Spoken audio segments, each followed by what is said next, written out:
എല്ലാവർക്കും സ്വാഗതം. പാവെ പഞ്ചായത്ത് തെരഞ്ഞെടുപ്പെല്ലാം കഴിഞ്ഞ് ഇനിയിപ്പോ നിയമസഭാ തെരഞ്ഞെടുപ്പ് വരികയാണ്.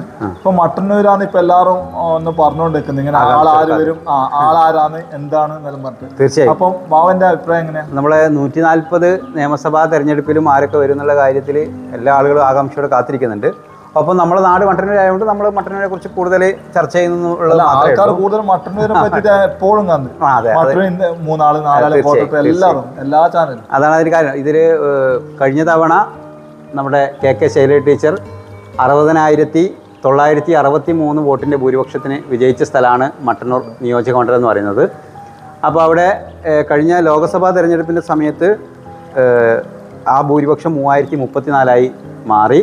പക്ഷേ തദ്ദേശ സ്വയംഭരണ തെരഞ്ഞെടുപ്പ് കഴിഞ്ഞപ്പോൾ നമുക്കത് 21,000 വോട്ടിൻ്റെ ഭൂരിപക്ഷമായി മാറിയിട്ടുണ്ട്. അപ്പോൾ ഇടതുപക്ഷത്തിനെ സംബന്ധിച്ചിടത്തോളം ഈ വലിയ എതിര് സ്വരങ്ങളൊക്കെ ഉണ്ടായിരുന്ന തദ്ദേശ സ്വയംഭരണ സ്ഥാപനങ്ങളിലെ തെരഞ്ഞെടുപ്പ് കഴിയുമ്പോഴും നമുക്ക് 21,000 വോട്ടിൻ്റെ ഭൂരിപക്ഷം ഇടതുപക്ഷത്തിനുണ്ട് എന്നുള്ളത് സ്വാഭാവികമായും അവർക്ക് ഒരു പ്രതീക്ഷ നൽകുന്നതെന്നല്ല, അത് ഭൂരിപക്ഷം വർദ്ധിപ്പിക്കാനുള്ള സാധ്യത വർദ്ധിപ്പിക്കുന്നുവെന്നാണ് വിലയിരുത്തേണ്ടത്. നമ്മൾ നോക്കിക്കാണുമ്പോൾ ഇപ്പോൾ കോൺഗ്രസിൽ ഇപ്പോൾ പൊതുവെ ഘടകകക്ഷികളല്ലേ മത്സരിക്കല്? യെസ്. അപ്പോൾ ഇപ്പം അത് കോൺഗ്രസിൻ്റെ ആൾക്കാർ തന്നെ മത്സരിക്കുന്നു പറയുന്നത്. കഴിഞ്ഞ തവണ നമ്മുടെ ഇല്ലിക്കൽ അഗസ്തിയാണ് മത്സരിച്ചത്. ഇല്ലിക്കൽ അഗസ്തിയോടാണ് ശൈലജ ടീച്ചർ വിജയിച്ചത് 60,963 വോട്ടിൻ്റെ ഭൂരിപക്ഷത്തിൽ. അതുകൊണ്ട് തന്നെ ഇത്തവണ സാധാരണ ഇതിൽ UDF-ലെ പ്രധാന കക്ഷിയായിട്ടുള്ള കോൺഗ്രസ് പറയുന്നത് നമുക്ക് കോൺഗ്രസിന് ഈ സീറ്റ് തിരിച്ചു തരണം, അങ്ങനെ തന്നു കഴിഞ്ഞാൽ നല്ലൊരു മത്സരം കാഴ്ചവെക്കാൻ വേണ്ടി നമുക്ക് സാധിക്കുമെന്നാണ് കോൺഗ്രസ് പറയുന്നത്. ഇതുമായി ബന്ധപ്പെട്ട് നമ്മുടെ ബ്ലോക്ക് കോൺഗ്രസ് കമ്മിറ്റിയുടെ പ്രസിഡന്റ് സുരേഷ് മാവില കഴിഞ്ഞ ദിവസം പാർട്ടിക്ക് കത്ത് കൊടുത്തിട്ടുണ്ട്. അപ്പോൾ അതിൻ്റെ ഭാഗമായിട്ട് കോൺഗ്രസ് ആണ് ഇവിടെ മത്സരിക്കാൻ സാധ്യത എന്ന് വിലയിരുത്തുന്നത്. കാരണം പ്രത്യേകിച്ച് RSP പറഞ്ഞിട്ടുണ്ട്, നമുക്ക് സീറ്റ് ഇവിടെ വേണ്ട, നമുക്ക് മലബാറിലേക്ക് സീറ്റ് വേണ്ട എന്ന് അവർ പ്രത്യേകം പറഞ്ഞിട്ടുമുണ്ട്. പക്ഷേ തീരുമാനമായിട്ടില്ല. പക്ഷേ സ്വാഭാവികമായും നമ്മൾ നിലവിലുള്ള സാഹചര്യത്തിൽ മനസ്സിലാക്കേണ്ടത് കോൺഗ്രസ് തന്നെയായിരിക്കും മട്ടന്നൂർ നിയോജക മണ്ഡലത്തിൽ മത്സരിക്കാൻ സാധ്യത എന്ന് തന്നെയാണ് നമ്മൾ വിലയിരുത്തുന്നത്. കാരണം അങ്ങനെ വരുമ്പോൾ സമയത്ത് സ്വാഭാവികമായി ഒരു നല്ല മത്സരം കാഴ്ചവെക്കാൻ വേണ്ടി പറ്റും. സാധാരണ രീതിയിൽ ഘടകകക്ഷി മത്സരിക്കുന്നതിനേക്കാൾ വീറും വാശിയോടും കൂടി ഈ ഘടകകക്ഷിയുള്ള ആളുകൾ കോൺഗ്രസ് തന്നെ മത്സരിക്കുമ്പോൾ ഉണ്ടാകുമെന്ന് പ്രതീക്ഷയാണ് കോൺഗ്രസിനകത്തുള്ള ആളുകൾക്കുള്ളത്. പൊതുവെ കോൺഗ്രസ് അനുഭാവികളായ ആളുകളും അങ്ങനെ തന്നെയാണ് കാണുന്നത്. ഇനിയിപ്പോൾ സ്വാഭാവികമായിട്ടും ആളുകൾക്കിടയിലുള്ള മറ്റൊരു ചർച്ച എന്ന് പറയുന്നത് CPM ആണ്. ഇപ്പോൾ ഇടതുപക്ഷത്തു നിന്ന് ആരായിരിക്കും മത്സരിക്കാന്നുള്ള വലിയൊരു ചർച്ച ഇങ്ങനെ നടക്കുന്നത്.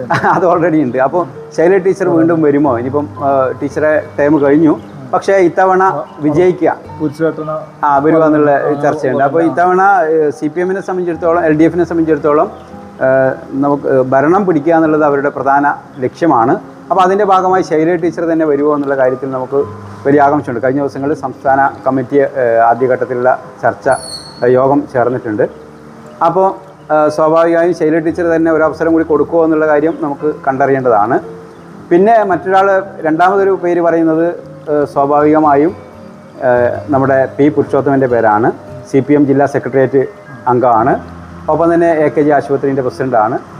ഇതിനുള്ള അപ്പുറത്ത് ഒരുപക്ഷെ അദ്ദേഹത്തിൻ്റെ സംസ്ഥാന പിണറായി വിജയൻ ഉൾപ്പെടെയുള്ള മുഖ്യമന്ത്രി ഉൾപ്പെടെയുള്ള ആളുകളുമായി നല്ല സൗഹൃദവും ബന്ധവുമുള്ള ആൾ എന്നുള്ള നിലയ്ക്ക് സ്വാഭാവികമായും പാർട്ടിക്കകത്ത് P. പുരുഷോത്തമനെ ഒരു തവണ പരിഗണിക്കണമെന്നുള്ള ചർച്ച നടക്കുന്നുണ്ട്. പക്ഷേ അത് എത്രത്തോളമാണ് പ്രായോഗികമായി നടക്കുകയെന്ന് നമുക്ക് പറയാൻ കഴിയില്ല. പക്ഷേ അങ്ങനെ ഒരു ചർച്ച നടക്കുന്നുണ്ട്. കാരണം P. പുരുഷോത്തമന് ഒരു തവണ നിയമസഭയിലേക്ക് ഒരു അവസരം നൽകണമെന്നുള്ള ചർച്ച പാർട്ടിക്ക് അകത്തു നിന്നും പുറത്തു നിന്നുമൊക്കെ നടക്കുന്നുണ്ട്. നമുക്കത് കണ്ടറിയേണ്ടതാണ്. ഇനി മൂന്നാമതൊരു കക്ഷി വരികയാണെങ്കിൽ സ്വാഭാവികമായും യുവജന പ്രാതിനിധ്യം വരണം. പിന്നെ സുരക്ഷിത മണ്ഡലം എന്നുള്ള അടിസ്ഥാനത്തിൽ ചിലപ്പോൾ DYFI സംസ്ഥാന സെക്രട്ടറി VK സനോജിനും ഇവിടെ മത്സരിക്കാനുള്ള സാധ്യതയുണ്ട്.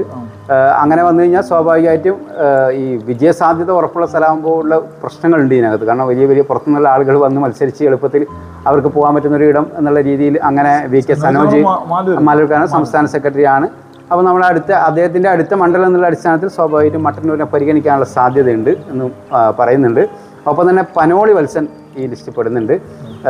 ഇതൊക്കെ നമ്മൾ പുറത്തുനിന്നുള്ള നമ്മുടെ രാഷ്ട്രീയ നിരീക്ഷകരുടെ ഒരു വിലയിരുത്തലാണ്. പനോളി വത്സൻ ഈ ലിസ്റ്റിനകത്തേക്ക് പെടുന്നുണ്ട്. അപ്പോൾ ഇവരിൽ 4-ൽ ആര് വരും എന്നുള്ളത് നമുക്ക് കണ്ടറിയേണ്ടതാണ്. പക്ഷേ നേരത്തെ നമ്മൾ പറഞ്ഞു ഇതൊക്കെ നമ്മുടെ ഒരു വിലയിരുത്തലും നമ്മളൊരു നിരീക്ഷണമൊക്കെയാണ്. ഇത് എത്രത്തോളമാണ് പ്രായോഗികമായി വരിക എന്നുള്ള കാര്യം നമുക്ക് തെരഞ്ഞെടുപ്പിനെ അടുപ്പിച്ചേക്കാം. കാരണം ഈ തദ്ദേശ സ്ഥാപനങ്ങളിലെ തെരഞ്ഞെടുപ്പൊക്കെ നടക്കുമ്പോൾ നമ്മൾ കുറേ സ്ഥാനാർത്ഥികളൊക്കെ പറയും. പക്ഷേ അങ്ങനെയല്ല CPM സംബന്ധിച്ചിടത്തോളം ഉണ്ടാവാറുള്ളത്. CPM നന്നായി പഠിച്ച് ആ മണ്ഡലത്തിൻ്റെ സാധ്യത ഉൾപ്പെടെ നോക്കി കൊണ്ട് മാത്രമേ സ്ഥാനാർത്ഥികളെ പ്രഖ്യാപിക്കാറുള്ളൂ, തീരുമാനിക്കാറുള്ളൂ. ഇവിടെ നമുക്ക് എങ്ങനെയായിരിക്കും എന്നുള്ള കാര്യം നമുക്ക് കണ്ടറിയണം. അപ്പോൾ അതാണ്. ഇനിയിപ്പോൾ കോൺഗ്രസിലെ സ്വാഭാവികമായിട്ടും ആ ചോദ്യം ആളുകൾ വരും. ഫർസീൻ മജീദ് വേണോ, അല്ലെങ്കിൽ രാജീവൻ അളയാവൂർ വേണോ, അതല്ലെങ്കിൽ ചന്ദ്രൻ തില്ലങ്കേരി വേണോ എന്നുള്ള ചർച്ച ഇങ്ങനെ നടക്കുന്നുണ്ട്. സത്യത്തിൽ കോൺഗ്രസിനെ മത്സരിപ്പിക്കാമെന്ന് പാർട്ടി തീരുമാനിച്ചിട്ടില്ല. അതായത് UDF നേതൃത്വം ഇവിടെ RSPക്ക് കൊടുക്കുന്നില്ല, ഇത് കോൺഗ്രസ് തിരിച്ചെടുത്തു എന്ന് പറഞ്ഞിട്ടില്ല. പക്ഷേ എന്നാലും സ്ഥാനാർത്ഥികളെക്കുറിച്ച് നമുക്കിങ്ങനെ പുറത്തിങ്ങനെ അരയൊലികൾ നടക്കുന്നുണ്ട്. അതിൽ ഒന്നാമത് ആൾ എന്ന് പറയുന്നത് രാജീവൻ അളയാവൂരാണ്, രണ്ടാമത്തെ ആൾ എന്ന് പറയുന്നത് ചന്ദ്രൻ തില്ലങ്കേരിയാണ്, മൂന്നാമത് യൂത്ത് പ്രാതിനിധ്യം നൽകുകയാണെങ്കിൽ അത് ഫർസീൻ മജീദിൻ്റെ പേരാണ്. അപ്പോൾ സ്വാഭാവികമായിട്ടും ഫർസീൻ മജീദിന് അങ്ങനെ ഒരു പരിഗണന കിട്ടണമെങ്കിൽ സ്വാഭാവികമായിട്ടും സംസ്ഥാന തലത്തിൽ യൂത്ത് കോൺഗ്രസ്സിന് കൊടുക്കുന്ന എണ്ണത്തിൻ്റെ പരിഗണന വെച്ച് അങ്ങനെ കൊടുക്കുകയാണെങ്കിൽ സ്വാഭാവികമായിട്ടും അത് സംസ്ഥാന നേതൃത്വത്തിൻ്റെ തീരുമാനപ്രകാരമായിരിക്കും ഫർസീൻ മജീദിനെ വേണമെങ്കിൽ സ്ഥാനാർത്ഥിയായി നിർണ്ണയിക്കപ്പെടുക. ഇനി അങ്ങനെയല്ല, ഫർസീൻ മജീദ് അല്ല വരുന്നെങ്കിൽ രാജീവൻ അളയാവൂർ എന്ന് പറയുന്ന ആളെ സംബന്ധിച്ചിടത്തോളം നമ്മുടെ KC വേണുഗോപാലായി അടുത്ത സൗഹൃദമുള്ള ആളാണ്. സ്വാഭാവികമായിട്ടും അങ്ങനെ വരുമ്പോൾ കോൺഗ്രസ് നേതൃത്വത്തിലാണ് വരുന്നതെങ്കിൽ സ്വാഭാവികമായും രാജീവൻ അളയാവൂരിനുള്ള സാധ്യതയും മറ്റൊരു സംബന്ധിച്ചിട്ടുണ്ട്. പ്രത്യേകിച്ച് നിയമസഭാ തെരഞ്ഞെടുപ്പിലും പഞ്ചായത്ത് തെരഞ്ഞെടുപ്പൊക്കെ ഇവിടെ ചുമതല വഹിക്കുകയും ഇതിൻ്റെ അടുത്ത പ്രദേശങ്ങളിലൊക്കെ ആയി സജീവമായി ഇടപെടുകയും ചെയ്ത ആൾ കൂടിയാണ് രാജീവൻ അളയാവൂർ എന്ന് പറയുന്ന ആൾ.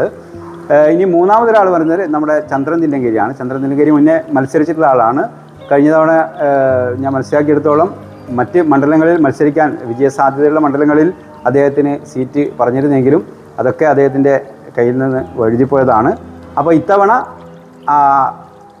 അദ്ദേഹത്തിന് മട്ടന്നൂർ പരിഗണിക്കണം. പ്രത്യേകിച്ച് KPCC നേതാവൊക്കെ ആയ സ്ഥിതിക്ക് സ്വാഭാവികം അദ്ദേഹത്തിന് ഈ സീറ്റ് പരിഗണിക്കുമെന്നുള്ള അഭിപ്രായം പാർട്ടിക്കകത്തും പുറത്തുമൊക്കെ നിലനിൽക്കുന്നുണ്ട്. അപ്പോൾ ഈ 3 പേരുകളാണ് ചിത്രത്തിൽ ഇതിനകത്തുള്ളത്. പിന്നെ BJP സ്വാഭാവികമായും പതിവായി ബിജു എളക്കുഴിയാണ് മത്സരിക്കാറുള്ളത്. ഇത്തവണയും അദ്ദേഹം തന്നെയായിരിക്കും നമുക്ക് പ്രതീക്ഷിക്കാം. പിന്നെ STPI ആണ് പിന്നെ മത്സരിക്കേണ്ടത്. അപ്പോൾ ഇവരൊക്കെ സാന്നിധ്യമായി മത്സരിക്കുമ്പോൾ STPIയുടെ സജീർ കീച്ചേരി മത്സരരംഗത്തെത്താനുള്ള സാധ്യതയാണ് കാണുന്നത്. അപ്പോൾ സ്വാഭാവികമായും കോൺഗ്രസ് ആണ് മട്ടന്നൂർ നിയോജക മണ്ഡലത്തിൽ മത്സരിക്കുന്നതെങ്കിൽ മത്സരം കുറച്ചും കൂടി ടൈറ്റ് കാണാനൊരു ഭംഗിയുണ്ടാവും. ആ ഒരു നമ്മൾ സാധാരണ ഇതിൽ പറയുന്ന പോലെ നല്ലൊരു മാച്ച് കാണാനുള്ള അവസരമാണ് നമുക്ക് പുറത്തുനിന്നുള്ള ആളുകൾക്ക് ഉണ്ടാവുക എന്ന് തോന്നുന്നു. നന്നായി CPM LDF സംവിധാനം നന്നായി വർക്ക് ചെയ്യും. കഴിഞ്ഞ തവണ 60,963 വോട്ട് ഭൂരിപക്ഷം കിട്ടിയ സ്ഥലമാണ്. അപ്പോൾ അതിൻ്റെ മാറ്റു കുറയാതിരിക്കാനുള്ള വലിയ പരിശ്രമം LDFിൻ്റെ ഭാഗത്തു നിന്ന് ഉണ്ടാകും. അപ്പോൾ നമുക്കിനി വരും ദിവസങ്ങളിൽ നമുക്കത് അറിയാൻ വേണ്ടി പറ്റും. ഇതിപ്പോൾ നമ്മൾ ആദ്യ റൗണ്ടിലൊരു നിരീക്ഷണം, ഒരു രാഷ്ട്രീയ വിഷയങ്ങൾ മാത്രമാണ് നമ്മൾ ആദ്യ റൗണ്ടിൽ പറഞ്ഞത്. അപ്പോൾ ഞാൻ നേരത്തെ പറഞ്ഞ പോലെ സ്ഥാനാർത്ഥി ചർച്ചകളെക്കുറിച്ച് ഇങ്ങനെ നമുക്ക് ഈ പറഞ്ഞ സ്ഥാനാർത്ഥികൾക്കും ഈ സ്ഥാനാർത്ഥിയോ ഇഷ്ടപ്പെടുന്ന ആളുകളുടെയും അഭിപ്രായം ഇതൊക്കെ ചേർന്ന ഒരു ചർച്ചയാണ് നടക്കുന്നത്. അപ്പോൾ നമുക്കത് വരും ദിവസങ്ങളിലെ മറ്റു കാര്യങ്ങൾ മനസ്സിലാക്കാൻ വേണ്ടി പറ്റും. അപ്പോൾ നമുക്ക് അന്നേരം കൂടുതൽ കാര്യങ്ങൾ പറയാം അല്ലേ? വരും ദിവസങ്ങൾ നമ്മൾ വീണ്ടും ഇങ്ങനെ ഇത്തരത്തിലുള്ള ചർച്ചകളുമായി നിങ്ങളോടൊപ്പം ഉണ്ടാകും. വീണ്ടും മറ്റൊരു കാണാം. എല്ലാവർക്കും സ്നേഹം, നന്ദി. PKK എന്റർപ്രൈസസ് ഇനി മുതൽ മട്ടന്നൂർ വായാന്തോടിലും paint, hardware, plywood, glass, kitchen accessories എന്നിവയുടെ കണ്ണൂരിലെ ഏറ്റവും വിശാലമായ showroom PKK enterprises paints, plywood, glass, hardwares, Vayanthode, Mattannur.